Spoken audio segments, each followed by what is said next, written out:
Welcome to our, Party and Julius, project on Richard III. What we have done for you guys today is recreate some of the scenes in Richard III regarding the relationship of Richard and Buckingham. In order to do this, we decided to use childhood stories that are probably familiar to you guys and related each of these stories to a turning point or significant point in Richard and Buckingham's relationship. Each story comes with a photo professionally done by us and a brief description and explanation by us too. We hope you enjoy. The first story we chose was a classic, The Boy Who Cried Wolf. Well, Queen Margaret represents the boy in the picture yelling. The Duke of Buckingham, he's the townspeople. And in the corner, if you can see, is Richard, who we represented as the wolf. Can you spot him? In Richard III, Margaret has gone through a lot, with her husband and son dying. So many of the characters in the play just see her as some crazy old lady who's just spitting out gibberish to pass the fact that she's lost everything. However, Margaret is the one character in the play who sees past Richard's act and his real plans and personality. Margaret warns Buckingham that Richard is not to be trusted, just like the boy who cried wolf to the townspeople. But Buckingham doesn't listen to her warnings, and just like the villagers in the story, falls prey to the sly wolf. This right here was the beginning of Richard and Buckingham's relationship. And everything that goes down after this could have been avoided if Buckingham and the people of the court had just listened to not-so-crazy Margaret. The second story we chose to emulate was Pinocchio. Richard represents Pinocchio, and Buckingham represents Jiminy Cricket, the small one in the hat kneeling in front of Pinocchio. While this scene is not taken directly from the story of Pinocchio, we wanted to use those characters. In this image, Richard can be seen telling Buckingham that he can be the Earl of Hereford once he becomes king. However, Richard's nose has grown like 5 feet because he's lying, just like Pinocchio's does when he tells an untruth. In Act 4 of Richard III, Buckingham asks Richard, who is now king, if he can have his earldom, because he was promised it. Richard, after ignoring Buckingham, tells him that no, he cannot have his earldom, because he is not in the giving mood. Buckingham is like, what the heck, bro? Because Buckingham has done so much for Richard that he feels as though he should be repaid.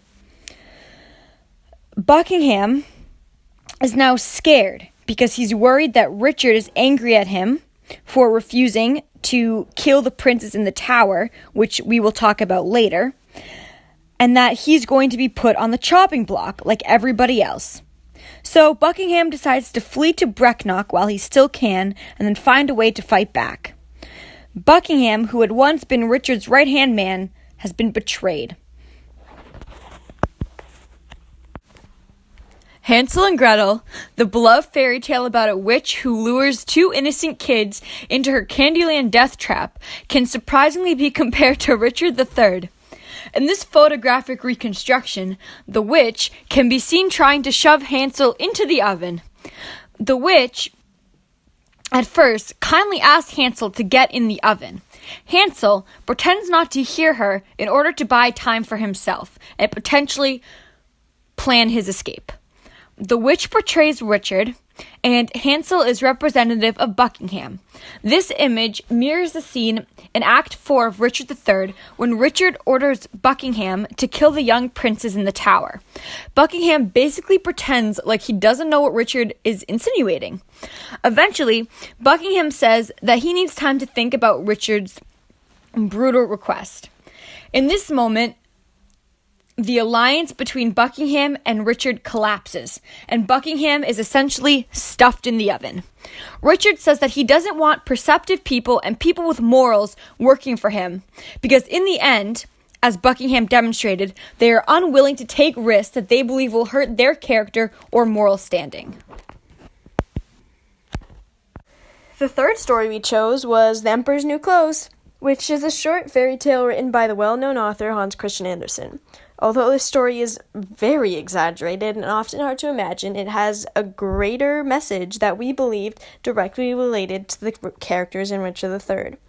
In Richard III, the citizens and the mayor of London are fearful of Richard becoming king. So Buckingham puts on an act to convince the citizens and mayor that they need Richard as a king. Buckingham portrays Richard as a pious and able leader. So the townspeople end up begging Richard to take the throne, even though, as we remember, only minutes before they had been reluctant to even consider the idea. The Emperor's New Clothes is a story about how two weavers trick an emperor into believing that he is wearing the finest robes in all of the land, even though he's actually completely naked. Funny, right? The citizens of the king's realm are too afraid to tell the king that he isn't wearing any clothes because of fear of being persecuted. In the story, Buckingham is the weaver who spins Richard into, quote-unquote, the good guy. The citizens and the mayor of London represent the emperor because he's the one falling for the weaver's tricks. This is a lot, I know, bear with me. And the people of Richard's court represent the citizens of the emperor's town, because in many cases, they've been afraid to confront Richard. This scene really shows the strength of the alliance between Richard and Buckingham. Richard is, for once, taking direction from someone else. He trusts Buckingham enough to let him take the reins on his plan in becoming king, which, as we all know, is a big deal because this is all Richard has ever wanted. Our last story, A Christmas Carol, is incredibly fitting for our Richard III project. Most of you guys know the story, but for those who may not, A Christmas Carol is about a greedy, selfish old man who's turned into a kinder, more gentle person after being visited by the ghosts of Christmas past, present, and future. In this photographic remake of A Christmas Carol, you guys can see that Richard is portrayed by Scrooge. He's the one with the beard and the Santa-looking cap holding the candle. And the ghost of Christmas past, he's the one in the sheet with the ghost eyes. He's representing Buckingham. Buckingham, as you guys know, is Richard's ally and the closest thing he had to a friend. In Act 5 of Richard III, before Richard goes into battle against Richmond, all of the ghosts from Richard's past, everyone he's killed, they come forward to reiterate their hatred for him and wish him death in the battle. Buckingham tells Richard that he was the one who essentially put the crown on his head, and yet even he was slaughtered. Buckingham prays that Richard dies a horrible, bloody death in battle. In the story, A Christmas Carol, Scrooge had lost the love of his life due to his own greed.